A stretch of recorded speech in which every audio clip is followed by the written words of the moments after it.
जब राजनाथ ले रहे थे विधायकों की बैठक, तभी दिल्ली से बजा फोन। सामने था कौन, 5 मिनट हुई बात और खत्म हो गया सीएम के नाम पर सस्पेंस। वसुंधरा राजे के हाथ में आई पर्ची और बदल गया खेल। नाम देख टूट गया महारानी का गुरूर। बंद कमरे की पूरी कहानी जानिए। आधी रात को नड्डा ने दिल्ली बुलाया, शाह ने आगे का प्लान बताया। बाबा बालकनाथ को मिल गई बड़ी जिम्मेदारी, योगी के फॉर्मूले पर बनी 3 राज्यों की सरकार। इधर राजस्थान में राजनाथ बंद कमरे में ले रहे थे विधायकों के साथ बैठक। साथ में वसुंधरा राजे, सीपी जोशी समेत बीजेपी के सभी विधायक थे मौजूद। तभी अचानक बजने लगा फोन। बीच बैठक को छोड़कर राजनाथ को बाहर जाना पड़ा। वसुंधरा भी देखती रह गई तो वहां मौजूद विधायकों के होश उड़ गए।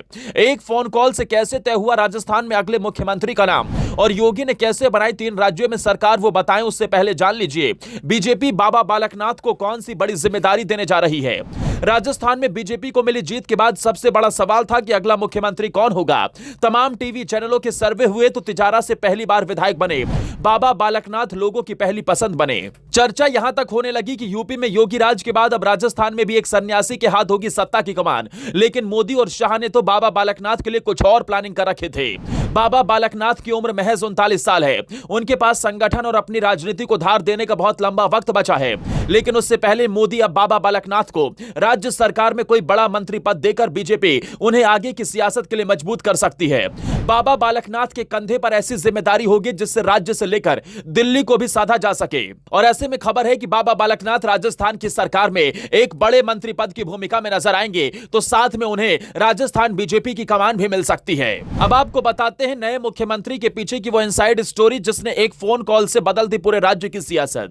बीजेपी ने राजस्थान में सभी को चौंकाते हुए सीएम पद के लिए भजन लाल शर्मा के नाम पर मुहर लगाई। सीएम पद के लिए वसुंधरा राजे ने ही भजन लाल शर्मा के नाम का प्रस्ताव रखा। इस पर सभी विधायकों ने सहमति जताई।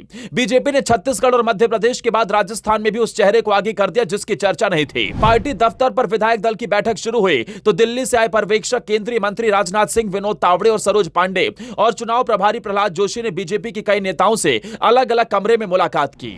दिया कुमारी और अनिता भदेल को अलग अलग कमरे में बैठाकर बातचीत की गई। भजन लाल शर्मा को रूम में ले जाकर राजनाथ सिंह ने बात की, तो वहीं सरोज पांडे और विनोद तावड़े ने प्रेमचंद बैरवा से रूम में बात की। खबर के मुताबिक बैठक के दौरान पार्टी के राष्ट्रीय अध्यक्ष जेपी नड्डा का राजनाथ सिंह के पास कॉल आया। फोन पर कुछ मिनट दोनों के बीच बातचीत हुई। इसके बाद एक पर्ची पूर्व सीएम वसुंधरा राजे के हाथ में थमा दी गई। इस पर्ची में राज्य के होने वाले सीएम का नाम था। वसुंधरा राजे ने मीडिया के सामने आकर भजन लाल शर्मा के नाम का ऐलान कर दिया। इसके साथ ही राज्य में 2 डिप्टी सीएम के नाम का भी ऐलान किया गया।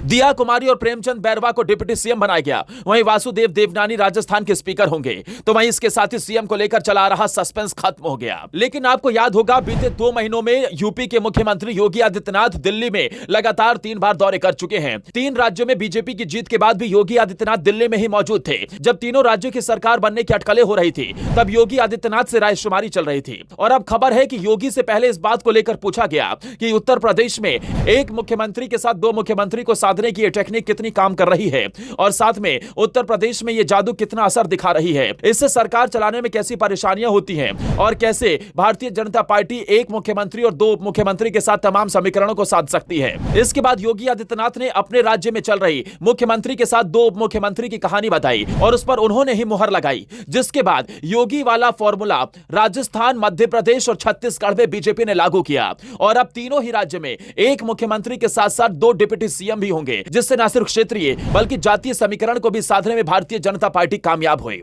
बता दें कि राजस्थान में 200 में से 199 सीट के लिए हुए चुनाव के परिणाम 3 दिसंबर को आए और इसमें बीजेपी ने 115 सीटें जीतकर बहुमत के साथ सरकार बनाई।